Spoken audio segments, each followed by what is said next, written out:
Il y a des combats invisibles qui bouleversent une vie entière. Derrière le sourire d'Émilie, il y a des années d'angoisse, de crises à répétition, de solitude et d'incompréhension. Diagnostiquée d'un trouble panique après 15 années d'errance, puis d'un TDAH à l'âge adulte, Émilie a dû apprendre à reconstruire chaque parcelle de sa vie, tout en portant le deuil de son premier bébé Elia. Elle nous livre ici son parcours, ses effondrements, ses victoires, et cette force incroyable qui l'a poussée à ne jamais renoncer. Vous êtes sur État d'âme, le podcast au cœur de votre santé. Excellente écoute.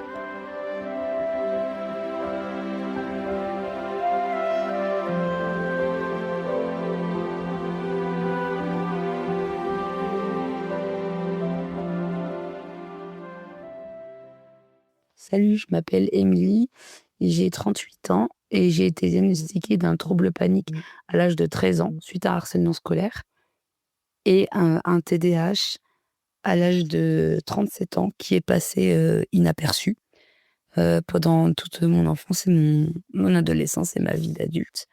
Je suis aujourd'hui fortement handicapée à cause de ce trouble panique. Mes sorties sont très limitées. J'ai besoin d'un VSL pour les sorties en lien avec ma pathologie. Et pour les autres, je dois me débrouiller avec des amis pour pouvoir me déplacer, pour qu'ils m'emmènent. Et le quotidien est vraiment compliqué. Je suis capable d'emmener mes enfants à l'école. Maintenant, je suis capable de conduire un peu plus loin, mais ça reste une bataille, ça reste compliqué. Pour m'aider, j'ai un traitement qui m'aide à capter les symptômes, parce que sans ça, je ne pourrais pas sortir du tout. Vu que même sous traitement, j'ai encore pas mal de crises, ce qui est quand même assez rare. Donc, c'est un trouble panique chronique, parce qu'il a été diagnostiqué très tardivement, alors que ça a commencé à 13 ans. Ça a été diagnostiqué qu'à 32 ans. Et du coup, les soins n'ont commencé vraiment qu'à 32 ans. Mais entre deux, ça a eu le temps de devenir chronique. Et pendant 15 ans, je me suis battue toute seule pour faire passer les symptômes, pensant que j'étais pas normale. Et ça a été une bataille de tous les jours pour essayer de mener une vie normale, faire des études et fonder ma famille. J'ai eu mes premiers symptômes en classe. Je me suis sentie mal et j'ai profité qu'un surveillant soit entré dans la classe pour dire que j'étais pas bien. Et mes parents ont été appelés. J'ai vu le médecin généraliste pour des maux de ventre au début. Puis après, j'avais la tête qui tournait, j'avais du mal à respirer, j'avais le cœur qui battait très, très fort et j'avais cette forte impression que j'allais mourir. Du coup, je n'ai pas pu remettre un pied dans ce collège. Ça a été très compliqué parce que dès que je passais le portail, j'avais une attaque de panique et je ne comprenais pas vraiment ce qui m'arrivait. À cette époque-là, j'étais très triste du harcèlement et de ce qui m'arrivait et j'avais très peur aussi. Et je pensais ne pas être normale de vivre ça. Déjà qu'on me faisait sentir pas normale à l'école, au vu du harcèlement, on me disait que j'étais nulle, que j'étais une intello. Les premières années avec le trouble panique, ça a été vraiment compliqué parce qu'on se sent complètement déphasé par rapport aux autres. On a l'impression d'être à part, de pas être compris aussi, parce que les gens te disent tu es normal, ça, tu paniques, ça se voit, mais on comprend pas pourquoi tu paniques parce qu'il y a rien autour qui fait que ça arrive. Et, et tu n'es pas blanche, tu n'es pas en train de tomber dans les pommes, donc bah il faut juste se calmer. Et ça a été le discours de beaucoup de personnes et ça a été compliqué. Il y avait la peur aussi, la peur de l'avenir, de ce que j'allais devenir, de comment j'allais réussir à faire ma vie. En jonglant avec ça, sachant que le diagnostic trouble panique, il a été posé à 32 ans.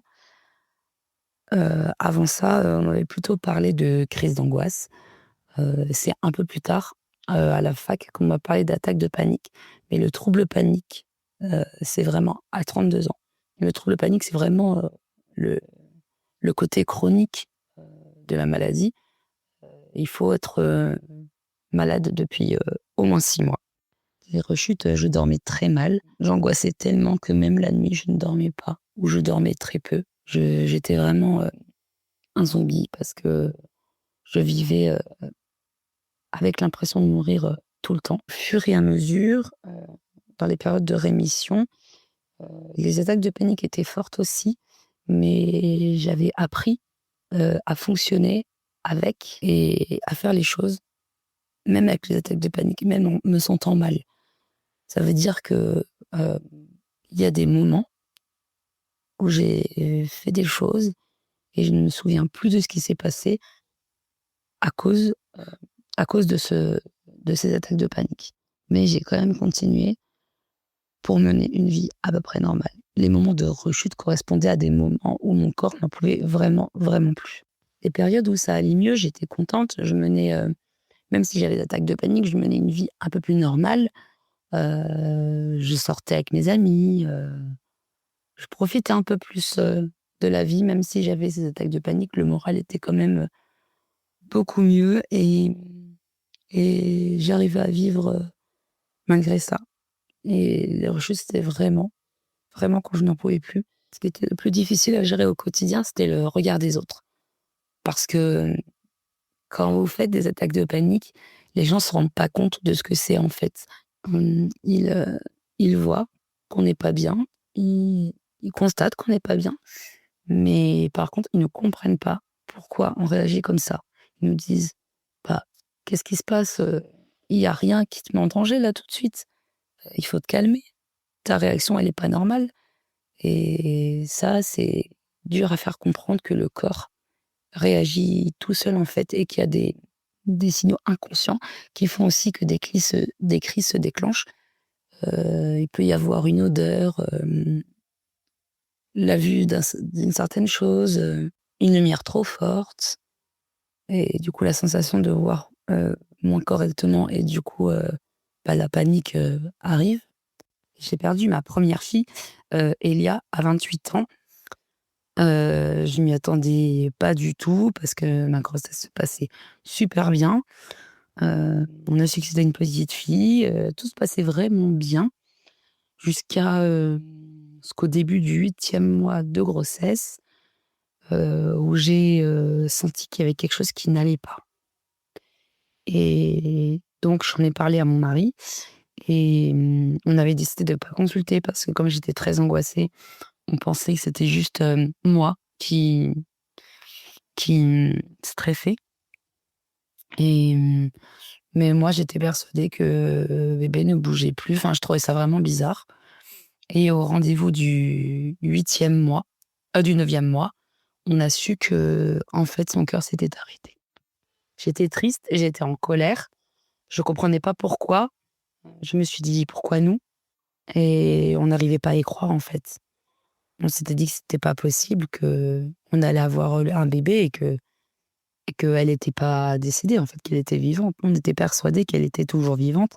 Il nous a fallu du temps pour réaliser ça. Je me sentais vide, incapable de porter la vie. J'avais l'impression que mon utérus, c'était plutôt la mort que la vie. J'étais fatiguée, j'avais mal partout, dû à l'accouchement. Je reconnaissais plus mon corps, j'avais l'impression d'avoir vieilli, trop tôt de plusieurs années et le postpartum a été, très, très, très difficile. Mon corps a mis plusieurs années à s'en remettre. Quand Obeline est née, on était les plus heureux. On n'arrivait pas à réaliser, parce qu'on avait perdu une petite fille et qu'on avait mis 4 ans à réussir à avoir Obeline. Donc jusqu'à la fin de la grossesse, jusqu'à l'accouchement, jusqu'à ce qu'elle soit dans nos bras. Ouais. Ça a été, compliqué parce qu'on se disait qu'il pouvait toujours se passer quelque chose et le jour où on l'a eue dans les bras, c'était le plus beau jour de notre vie. On a passé du temps à la regarder, on l'a gardée sur nous en peau à peau, papa et maman et on se sentait enfin accomplis. On était parents. On se sentait déjà parents avec Elia. Mais parents orphelins, avec les bras vides. Quand on a eu Obeline, on s'est sentis de nouveau parents, mais différemment. c'est-à-dire parents avec un enfant dans les bras et l'avenir devant nous et une sorte d'accomplissement en fait, on s'est dit, «Ouf, après tant d'années, on a enfin réussi, ce qu'on voulait. On a enfin réussi, à avoir un bébé avec nous et qui va grandir sereinement». Les 3 premiers jours, à l'hôpital, ça allait. J'étais très, très fatiguée. J'avais déjà un suivi psy par rapport à Elia. J'ai été accompagnée par la psychologue de la clinique. Et elle est venue me voir plusieurs fois. Elle n'a pas vu que ça allait pas. Même moi, j'avais pas réalisé que ça allait pas à ce point-là. Je pensais que c'était juste de la fatigue. Quand je suis rentrée à la maison, ça a été compliqué parce que je me suis dit que j'étais seule avec ma fille, et mon mari, que j'allais devoir, me débrouiller toute seule et je voyais tout comme un danger. C'était vraiment très compliqué. J'osais pas la mettre dans son lit, j'avais peur de la faire tomber si je la portais, enfin, tout m'était, difficile, j'avais pas confiance en moi et je savais pas si, j'arriverais à gérer et je me sentais vraiment, incapable et j'avais peur de faire, la moindre erreur. J'ai su que c'était pas normal quand, au bout d'un mois, ça allait toujours pas, je pouvais de moins en moins me déplacer. Je me suis dit qu'en fait, c'était pas que la fatigue, que c'était vraiment bizarre et je me sentais de plus en plus angoissée. Je faisais des grosses attaques de panique, c'était très compliqué pour moi. Tout ça, ça allait encore, avant le covid. Travailler mais que, à mi-temps parce que je me sentais vraiment pas bien. Après le covid, le fait d'être restée à la maison, tellement de mois sans sortir, ben, ça a été compliqué. J'ai essayé de sortir pour emmener Aubin chez la pédiatre. Et le souci, c'est que j'ai fait une énorme attaque de panique sur le chemin, avec personne pour me secourir parce que personne ne m'a aidée dans la rue. Les voitures sont passées à côté de ma voiture et n'ont pas regardé si ça allait. Donc, alors que j'étais arrêtée à un feu et que je ne redémarrais pas. Donc, ça a été, compliqué, ça s'est accentué, après le covid, la rechute. Disons qu'avant le covid, quand Obeline est née, j'étais sur un équilibre fragile, dans le sens où je rechutais, mais entre guillemets, «ça restait un petit peu plus sous contrôle». J'avais peur de la perdre, j'avais la peur de mourir, très, très forte. J'étais persuadée que quand je sortais, il m'arriverait quelque chose, et il y avait pas un moment où je me sentais bien. Je passais mon temps à me sentir mal, faire des attaques de panique, à pas rester, à ne pas dormir la nuit. Mon mari m'a toujours soutenue dans ces moments-là. Il m'a emmenée chez le psychiatre quand je ne pouvais pas y aller. Il me transporte dans les endroits où je ne peux pas aller seule, quand il travaille pas bien sûr. Il fait beaucoup, beaucoup de sacrifices pour me soutenir et j'ai par contre d'autres gens dans mon entourage qui ne comprennent pas ce que j'ai et qui ne m'ont pas vraiment soutenue ou alors qui m'ont soutenue maladroitement en me disant qu'il fallait que je me donne un coup de pied aux fesses, que ça allait passer, qu'il fallait que je me force et je pense que c'est juste des gens qui ne savent pas vraiment ce que c'est, le trouble panique, en fait. Alors quand le psychiatre, m'a parlé de trouble panique, je me suis dit: «Enfin, ça y est, il y a un diagnostic sur ce que j'ai. On met des mots, et c'est pas moi qui deviens dingue, c'est vraiment une vraie maladie et ça se prend en charge, en fait, c'est pas illégitime». Quand mon psychiatre m'a dit qu'il fallait faire un dossier MDPH, ma première réaction, ça a été de pleurer parce que j'avais l'habitude de faire des dossiers MDPH, mais pour mes élèves, pas pour moi. Et donc pour moi, ça a été, problématique parce que ça me renvoyait le fait que j'avais un souci et que j'étais vraiment en situation de handicap. J'ai beaucoup pleuré, mais j'ai après, en y réfléchissant, j'ai vu ça comme, un avantage, qu'on m'offrait pour, réussir à avoir une vie meilleure, pour, réussir à vivre malgré le handicap, et enfin, voir l'importance de ce que j'ai. Être reconnu handicapé, c'est pas évident psychologiquement. C'est beaucoup de travail sur soi, d'acceptation, et de deuil de choses qu'on aurait voulu faire. Par exemple, moi, j'étais, professeure des écoles avant, mais j'ai dû arrêter parce que, ben, c'est pas compatible avec mon trouble panique. Donc j'ai dû arrêter et ça a été très difficile pour moi parce que c'était vraiment mon métier passion. Donc c'est-à-dire que si je reprends à ce travail, je vais être obligée de choisir autre chose dans une autre voie, alors qu'au départ, c'était pas mon but. Quand j'ai commencé ces études-là, je voulais être professeure des écoles et rien d'autre. Alors pour le TDAH, heu, j'ai regardé le neuropsychologue et je me suis dit: «Enfin, je comprends pourquoi j'ai galéré autant d'années pour faire des études, heu, pour plein de choses dans ma vie, en fait, où j'ai dû m'accrocher». J'avais beaucoup de difficultés d'apprentissage et à l'époque, les professeurs disaient que j'étais nulle, que j'y arriverais pas et certains disaient ça, d'autres disaient que j'étais persévérante et que j'allais réussir grâce à ça, mais ils étaient peu nombreux à le dire. Ça m'a fait du bien parce que quand j'étais, à l'école, je passais des journées entières à rédiger des fiches et à les apprendre par cœur.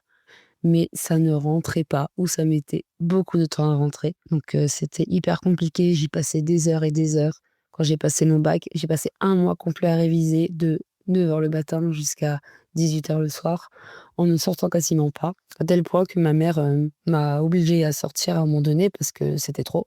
Puis je me suis dit, «Mais pourquoi on t'a pas diagnostiqué plus tôt? Comment, ça a pu passer inaperçu?» Et c'est d'ailleurs aussi une question que le neuropsychologue m'a posée. Mais en même temps, à l'époque, TDAH, c'était pas très, connu et comme j'étais une élève plutôt calme, que mon hyperactivité, elle n'était pas physique, bah, personne s'est posé de questions.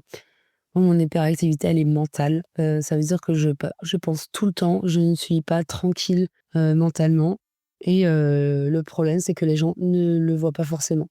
Parce que je ne montre pas forcément, à part dans les périodes de stress où on voit que ça cogite énormément.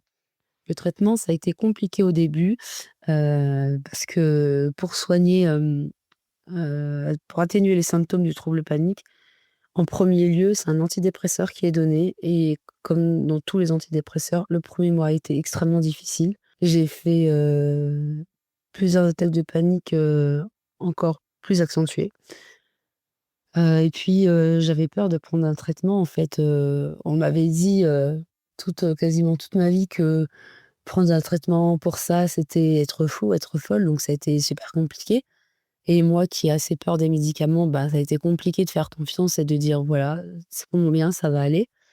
Mais heureusement, mon psychiatre était vraiment un super psychiatre et il y a été vraiment doucement. Ma psychologue de l'époque était très présente pour moi. Elle m'appelait pour être sûre que je prenais mon traitement, en me disant que ça allait aller et au bout du premier mois, ben, ça allait, un peu mieux.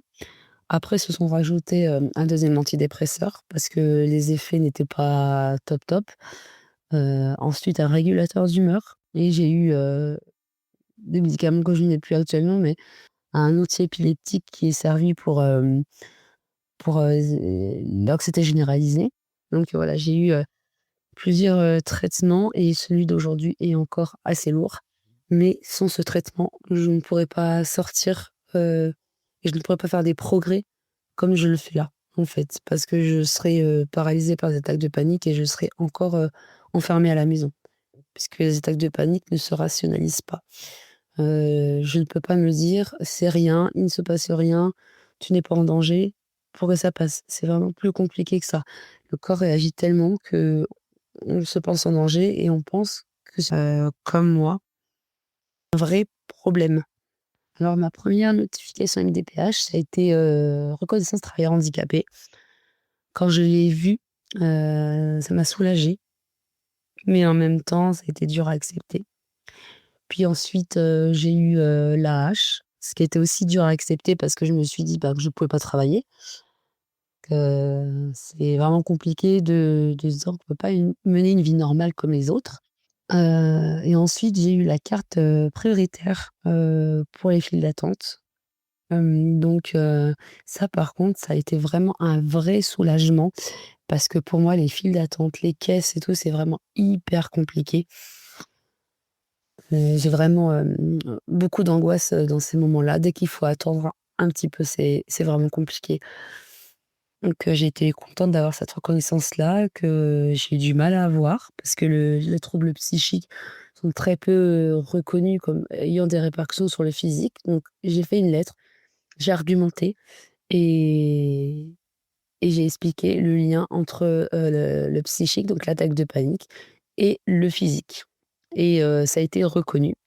Donc ça, pour moi, c'est une victoire, que la MDPH le reconnaisse. Quand je regarde mon parcours avec du recul, j'ai d'abord un sentiment de tristesse parce que, au tout début de ma pathologie, je pensais vraiment que ça allait complètement disparaître, chose qui n'est pas possible. Mon psychiatre m'a dit que ça ne disparaîtrait, jamais complètement parce que mon trouble est devenu chronique à force de ne pas être soigné et que mes attaques de panique sont particulièrement fortes. Mais je vois aussi la persévérance que j'ai et je me dis que, ben, si j'avais pas été, persévérante comme ça, je serais peut-être pas arrivée à ce que je suis aujourd'hui. J'aurais peut-être pas accompli mon rêve en faisant les études que j'aimais. J'aurais pas un mari et des enfants. Donc, je trouve que je suis persévérante et on me l'a beaucoup dit d'ailleurs.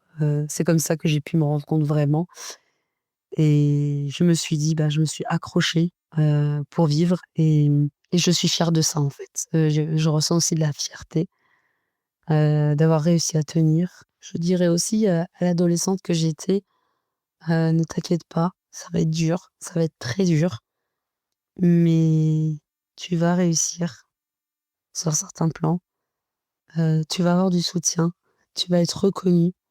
Parce qu'à l'époque, je pensais que c'était rien, que ce que j'avais, c'était pas normal, que c'était moi qui étais pas assez forte psychologiquement et je savais pas comment allait être ma vie. Je ne savais pas si j'allais trouver quelqu'un, qui m'accepte comme j'étais. C'était vraiment compliqué, j'arrivais pas à voir, un avenir assez loin et donc du coup, j'étais, très triste à l'époque. Ça a été compliqué mais voilà, si je devais parler à la moi d'il y a longtemps, à la moi de 13 ans ou de 16 ans, et bah, je me dirais que oui, c'était difficile. Oui, c'est difficile.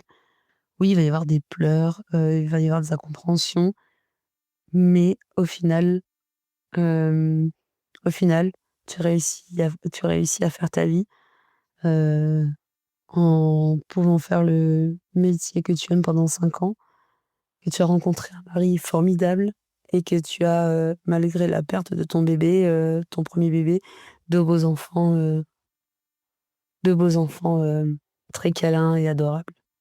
En plus de la persévérance, j'ai appris qu'une de mes forces aussi était la volonté. Heu, Ce sont pas des pathologies où on peut s'en sortir, avec de la volonté comme tout handicap. Si on avait que la volonté, que ça fonctionnait, ben, on serait tous guéris. Mais voilà, la volonté de vouloir vivre, ça m'a beaucoup aidée aussi. Ça m'a aidée à ne pas sombrer. Heu, Parce que quand j'étais adolescente, il y a des moments où pour moi, il y avait aucune vision de l'avenir et j'aurais pu, faire des choses, irréparables et heureusement, je ne l'ai pas fait et ma volonté a fait en sorte que je m'accroche. Ma volonté et ma persévérance vont ensemble, en fait. C'est ce qui permet de tenir. J'ai aussi, une force dont je ne soupçonnais pas l'existence, c'est le fait de pouvoir, d'avoir un deuil à faire d'un enfant et de quand même, réussir, à vivre ensuite, réussir à témoigner de ce que j'ai vécu. Parce que j'en ai parlé avec pas mal de femmes que j'ai pu rencontrer sur des forums, par exemple, qui avaient perdu leur bébé beaucoup plus récemment que moi et ça a été riche, en échange.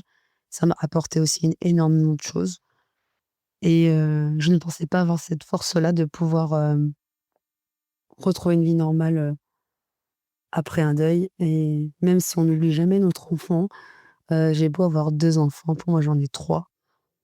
Elle sera toujours présente, elle sera toujours là. Mais voilà, j'ai eu des réactions que je ne pensais pas avoir. Je me suis montrée forte sur des choses où je ne pensais pas être forte. J'ai aussi ressenti la force de l'amour d'une mère, peu importe, l'âge de son enfant.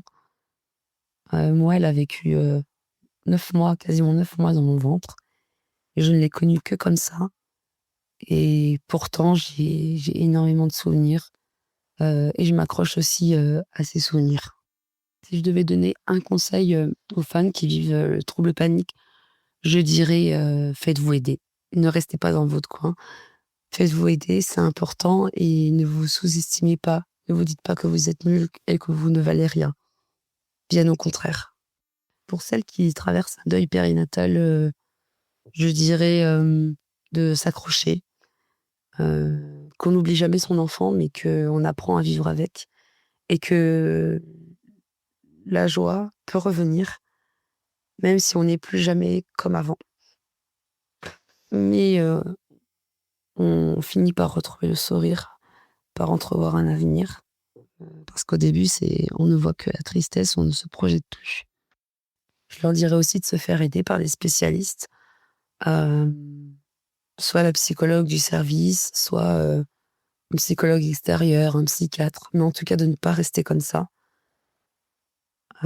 Parce que rester comme ça, en ayant perdu un enfant dans son coin, c'est très difficile et ça peut mener à des catastrophes. Et je leur dirais aussi que peu importe le terme où elles ont perdu leur bébé, ça reste leur enfant, leur bébé et personne n'a le droit de redire quoi que ce soit là-dessus. Tout est légitime.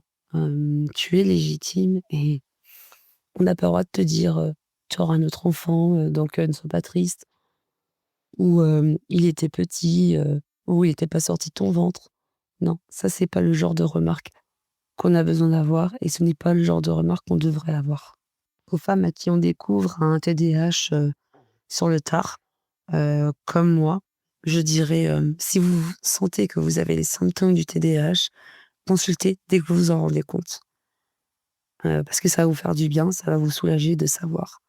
Moi, c'est mon psychiatre qui s'en est rendu compte, et donc j'ai fait un test neuropsychologique, mais si vous voyez que vous avez des symptômes, voilà et que ça vous handicape dans votre vie, consultez et faites un test neuropsychologique, pour voir si vous êtes TDAH ou pas.